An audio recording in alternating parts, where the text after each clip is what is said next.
Tu négliges probablement ces 3 choses pendant ton échauffement et pourtant tu devrais absolument le faire.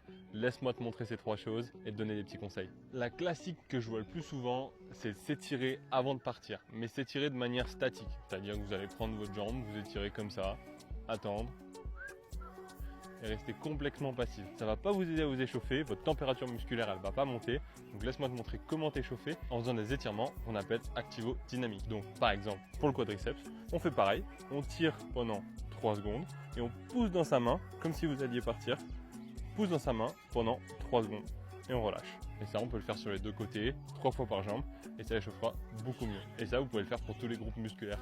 Type vos mollets, on étire et on monte en pointe. 3 secondes à chaque fois. Mettre de l'ordre dans votre échauffement, ça va aussi vous permettre de progressivement vous échauffer. J'en vois qui font et des étirements, et des montées de genoux au milieu, et retour sur des étirements, et des lignes droites. Bref, pour moi, à chaque fois que j'arrive à l'entraînement, j'ai une sorte de routine. On part d'abord sur les exercices qui sont plutôt calmes, plutôt passifs, type les étirements que je viens de vous montrer.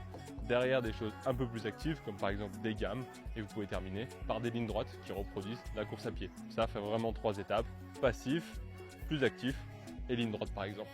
Alors bien sûr, les jambes, c'est important de les échauffer, mais n'oubliez pas, et moi aussi j'ai fait l'erreur pendant longtemps, le haut du corps est pas à négliger.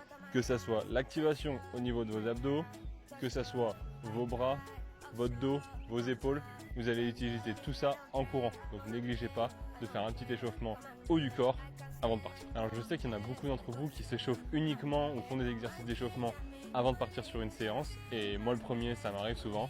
N'oubliez pas de faire aussi des petites activations, un petit échauffement avant de partir sur un footing simple. Et si vous voulez une routine, n'hésitez pas à me le dire en commentaire. Je vais vous montrer quelques exercices simples que vous pouvez faire avant chaque footing. Allez, ciao!